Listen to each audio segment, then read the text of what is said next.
I'm going to bring a couple up to the stage. Joe and Bethany Bindeman. I want them to share a little bit of their testimony, a little bit about their work.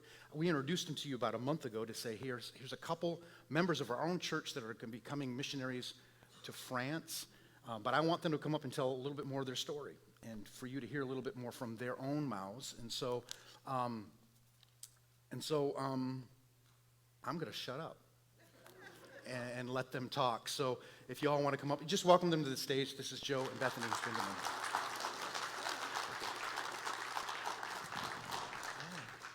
Can all hear? Okay, very good. So I'm Joe Bindeman. This is my wife Bethany, and we've been coming to Macomb for about 2 years now. And we quickly jumped in and got involved in music ministry, and so we're on the worship team every week. And I grew up in a Lutheran church, and God got a hold of me early on, and I really had a heart to know Him more and understand Him more. And what He started to put inside of me, and I just started to discover about my spiritual gifting is, seeing people the way God sees people and loving them. And He gave me a supernatural love for people that way. When I went off to college, I went to Northwestern University, Evanston, Illinois, Big Ten, and got involved with Campus Crusade for Christ early on. Freshman year, got involved in Bible study, and then leading Bible studies, sharing my faith on campus, going to Daytona Beach every spring break and sharing the gospel there.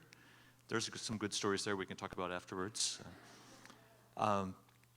And what God put in my heart in college there was a love for His Word, a love for people, and a global vision, to see God's glory all over the world, that all the people everywhere would hear Him and know Him and love Him and serve Him. He longs for worship from all of us, and part of that gifting is our worship back to Him, what we give back to Him in service. So while I was in college, lots of stories there I can tell you about, but went to several conferences and things like that, and God really put in my heart a longing to serve Him in multicultural ministry overseas. I thought that's where I was going. He had some other plans for me. Between junior and senior year, I was overseas and underseas. You'll have to ask me about that after service because there's not time to share it all. But a great blessing, and I'm a survivor of 3 brains, totally healthy, totally healed, God's grace. Don't give away the whole story. But so I still had this calling for overseas missions, and God was tugging at my heart when I moved here to Detroit, started working, and still had the calling. Yes. Thank you. Is it on? There we go. There we go. Yes. All right. Don't give away the whole story. They can Right. ask you about it later. That's right. It's a great story, though. That's right. So God still kept me involved in international projects in my secular career, but still had that tug on my heart that He wanted me to go. But I hadn't met my wife yet, and I prayed for her for many, many years, and eventually I met her. So I'm Bethany. I was born in Baton Rouge, Louisiana, to a Christian family, lived in a Christian home. When I was a teenager, my dad became a church planter, and he and another couple, both my parents and another couple, planted a church in inner city Baton Rouge.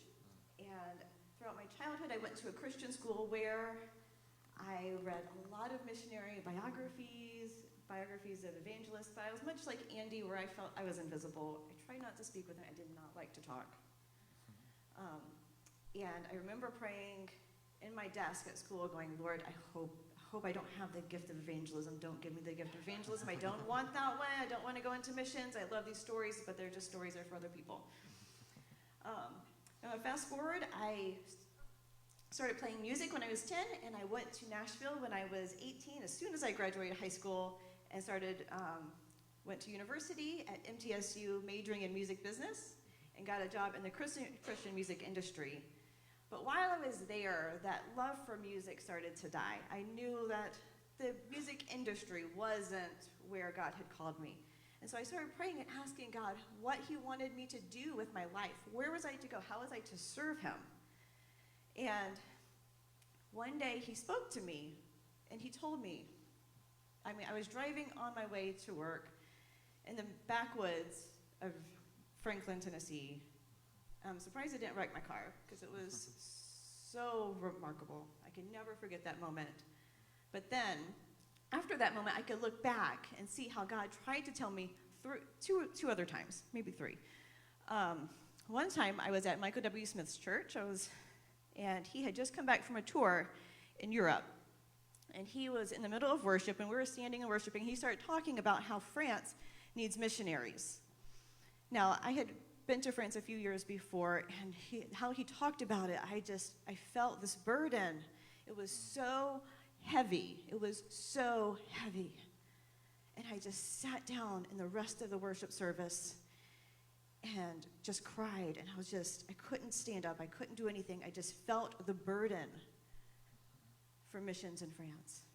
But what happened was, after the service ended, I left the church, and then I got into my car, turned on the car, started driving home, and all of that was left at church. The whole burden, the whole everything, the whole conviction was gone. I forgot about it. It wasn't on my purview anymore. A few weeks later, a friend of mine invited me to his church, and there was a small church that met in a Days Inn, in a conference room at a Days Inn. And there's about 10, 15 people there, and the pastor looks around the room and said, there's somebody who's called to missions, that's called to be a missionary in this room that doesn't want to be. And I go, okay, I'm going to sit down now. I feel that. I felt the burden of that. And so it happened again. That burden stayed with me, but then after church, I got into my car, and I started driving home, and I left all that at church. I forgot about it. And then a few months later, I was praying and still asking God. I don't know why I was doing this, because he had already told me. But I started asking God, what do you want me to do with my life? How am I supposed to serve you, Lord? What do you want me to, what am I supposed to do?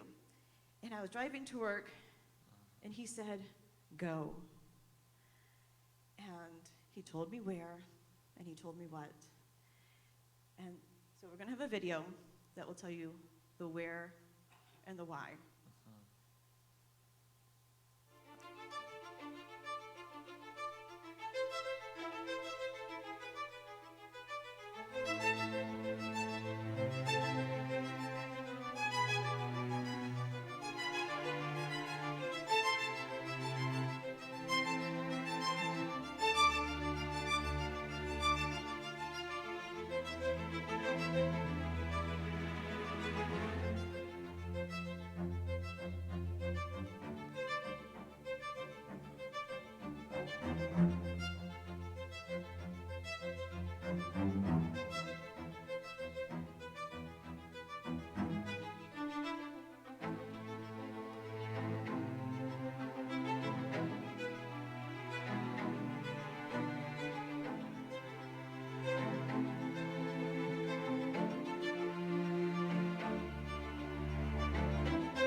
So at the end of 2007, the Lord told me, go to France.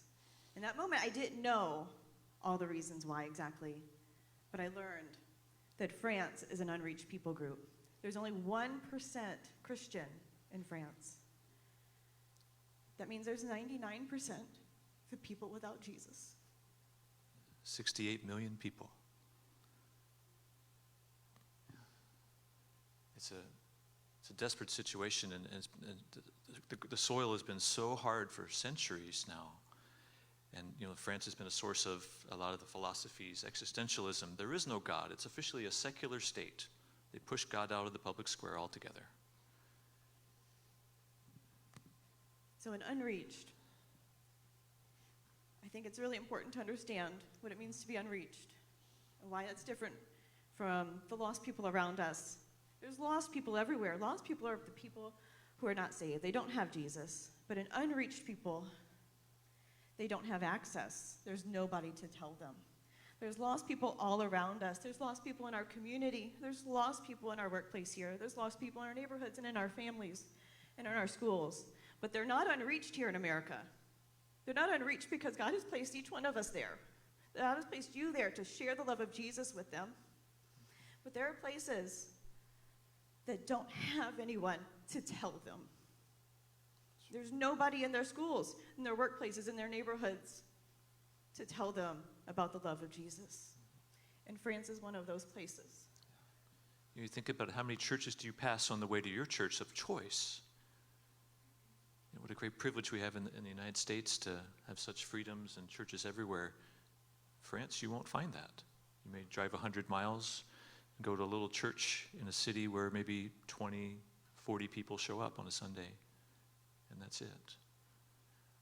But it's our heart and our desire to bring the church life, to help it to grow, help it to multiply. If you look at some maps of churches in France and all that stuff, there are about 30,000 plus villages in France that have no church at all. Not one. 30,000. There's only 2,500 churches in France. There's over 30,000 without one. There's no one there to share the gospel with them. No one to be a light in the community. And we saw that when we were in Marseille a few years ago. Yeah, walking around the city streets. Marseille is the second largest city in France. And it's dirty, it's grimy, there's poor. If you look we looked on the windows of buildings and skulls are painted there. You saw one of those in the pictures up there. Just a heaviness, a darkness that's there. And there's cathedrals up on the hills, but they're empty. Nobody attends. Museums. They're museums now. Yeah. And I was walking along with one of the field leaders of some of the people we were visiting and learning from about France, and just talking about the emptiness, the hopelessness that you have, just talking to people on the street, how their life is just about now and today, and that's it. That's all they ever had hope for. And I've seen in my past how God's given me this gifting of encouragement, seeing the best in people and trying to bring it out, giving them a hope and a reason to live. And this partner, minister, leader turned to me and said, France needs Joe. And that was the confirmation I needed. I didn't have a specific place that I was called to, but I knew I needed to go overseas. And Bethany came along, and she had a specific calling to France. That, oh, okay, well, I've prayed for France before. Maybe that's what God has in mind, but this really confirmed it for me that France needs me. And as Andy was saying earlier, that we all have the same Lord, but our callings are different, and the way that he calls us are different. And that happened with Joe and I. Our spiritual giftings are different. Our paths are different. The way that he's called us to the same place is different, but it's for the same mission and serving the same Lord. So we're called together, and you're called to participate as well. You have a calling in your own life to share the gospel where you are right now. You may not be called to go overseas, but you can participate in helping to send us, to pray for us, encourage us, bless us along the way. So we committed 9 years ago, but we're committed to going this year, going to France, to be there in September for language school, to uproot our family and to go. And we will be there as long as the Lord will have us. The average time that it takes to plant a church, even a small church of about 15 people, takes about 10 years because it is spiritually so hard. And we're not talking about building buildings. Mm-hmm. The church is the people. You are the church. And that church may look like a gathering of friends in a house that meets once a week. It may grow, may get larger, and move into a storefront or an office or something, or a garage, whatever it might be. Well, that's what we're committed to do, is to serve God there using the talents he's given us. And some of the things that you can see, you can talk with us afterwards, hear some of these other stories we have to you, and you hear our mission, why France, why it's important for us to go to France, what we'll be doing there on a regular basis, and how you can help. Yeah, come get one of our prayer cards that has our picture on it. You can put it on your refrigerator, on your mirror. Pray for us as you see us. There's some prayer points on the back and how to contact us. And we have a flyer that has more information on the needs in France, why France, their spiritual situation there. And on the back has what we will be doing. If you want to hear more about that, we would love to talk with you at our table out in the lobby. thank you for for your attention and for your time. And